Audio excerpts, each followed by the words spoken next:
You walk into the kitchen and stop. You came in for something. But what? You stand there for a moment hoping it comes back. It doesn't. So you walk out. Then you walk back in, thinking maybe the room will remind you. It doesn't do that either. And somewhere in the back of your mind, a quiet voice says, "Is this how it starts?" That moment, that small, frustrating pause, is happening to millions of people over 60 right now. And most of them think it's just aging. It isn't just aging. That's what I need to tell you today. My name is Dr. Elias Thorne. I'm a clinical neurologist based in Chicago. I've been practicing for over 22 years. In that time, I've worked with more than 3,000 patients experiencing memory issues, cognitive decline, and what I call brain fog accumulation. And the one thing I've learned, the thing the research keeps confirming, is this: the window to act is earlier than most people think. Here's what concerns me. A 2022 study published in Nature Aging found that measurable cognitive changes can begin up to 15 years before any clinical diagnosis. That means the memory lapses you're brushing off today may be signals your brain sent out years ago, not a sentence, a warning. And warnings are useful, but only if you act on them while there's still time to do something meaningful about them. The brain at 60 is not the brain at 40. That's not pessimism, that's physiology. After 60, the hippocampus, the region most responsible for forming and retrieving new memories, shrinks by roughly 1 to 2% per year. Acetylcholine, the neurotransmitter your brain uses to encode memories and sustain focus, declines significantly. Chronic low-grade inflammation, what researchers now call neuroinflammation, increases. Blood flow to the prefrontal cortex decreases. These aren't dramatic events. They're slow, quiet processes. And that's exactly what makes them dangerous. Most people don't notice until the gap is already wide. What I want to do today is give you something actionable. Not vague advice, not sleep more and eat vegetables. I want to walk you through the specific things I tell my own patients, grounded in research, that support brain function after 60. Let's go through them one by one. 7 things your brain needs after 60, and what happens when it doesn't get them. Number 1, sleep architecture repair. Most people over 60 get the hours, but not the depth. Slow-wave sleep, the deepest stage, is where your brain runs its glymphatic system, essentially a waste clearance mechanism that flushes out toxic proteins including beta-amyloid, a compound strongly associated with cognitive decline. When slow-wave sleep is disrupted, that clearance doesn't happen fully. One practical step: stop all screens 75 minutes before bed. The blue light spectrum suppresses melatonin production and delays slow-wave entry by up to 45 minutes, according to Harvard Sleep Research. That's not a small number. Number 2, acetylcholine support. This neurotransmitter is the chemical language of memory. Your brain uses it to write new experiences into long-term storage and to retrieve them later. After 60, the neurons that produce acetylcholine, called cholinergic neurons, become less efficient. Choline-rich foods like eggs, liver, and certain legumes can support precursor availability, but dietary intake alone rarely meets the threshold the aging brain requires. This is a gap I see consistently in my patients. Number 3, anti-neuroinflammatory habits. Neuroinflammation is not dramatic. You won't feel it the way you feel a headache, but it silently degrades synaptic efficiency, meaning your neurons fire more slowly and communicate less precisely.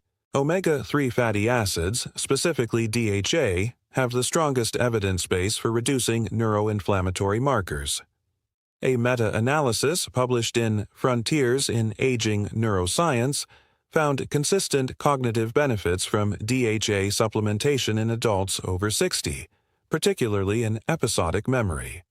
Practical step: if your diet doesn't include fatty fish 3 times a week, Your DHA levels are almost certainly suboptimal.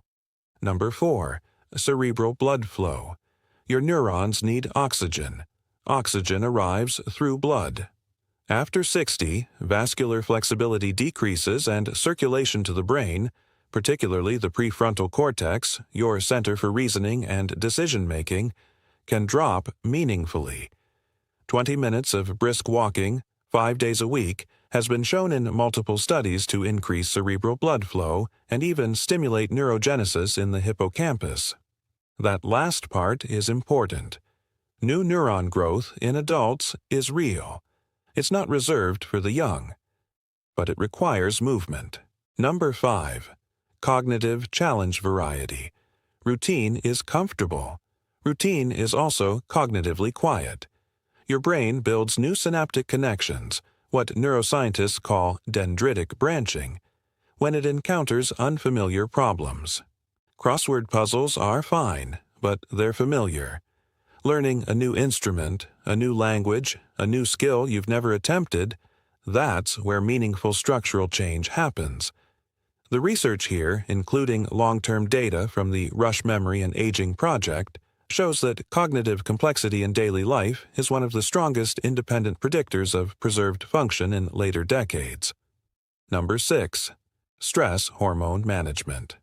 Cortisol, the primary stress hormone, is neurotoxic at chronically elevated levels. It literally damages hippocampal tissue over time.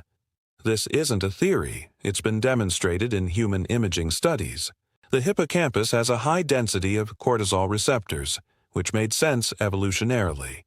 Stress response memory is important for survival. But chronic low-level stress, the kind many of us carry silently after 60, keeps cortisol elevated long enough to matter structurally.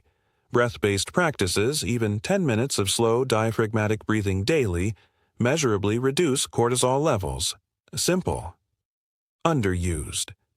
If this is resonating with you, if you're recognizing these gaps in your own daily life, I want you to check the pinned comment on this video right now. What I share there is directly connected to what we're covering. I'll explain why in a moment. Number 7. Targeted nutritional convergence. This is where I want to be specific with you. Individual nutrients help, but the brain's decline after 60 is not a single nutrient problem. It involves acetylcholine depletion, DHA deficiency, mitochondrial slowdown, oxidative stress accumulation, and reduced BDNF. Brain-derived neurotrophic factor, the protein responsible for neuron repair and growth. Addressing one of these in isolation produces limited results.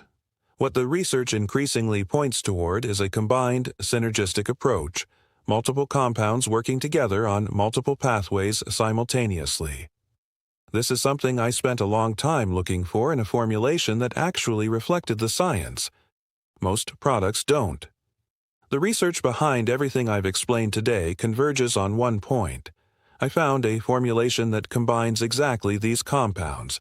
It's called the Brain Song. The link is in the pinned comment. I don't mention things on this channel unless I've looked hard at the evidence. This is no different. Now, I want to tell you about some of the people I've worked with, because I know what some of you are thinking. Robert is 69, from Texas.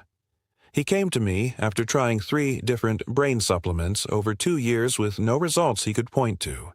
He was skeptical. Reasonably so. What he hadn't done was address the full picture. Sleep architecture, DHA levels, acetylcholine support, and movement. All together, consistently. 6 months in, his word retrieval issues had improved measurably. He told me, I stopped thinking I'd already tried everything. He hadn't tried everything. He'd tried pieces. Bill is 73, from Ohio. His first concern when we spoke was his age. He told me he assumed he was simply past the window.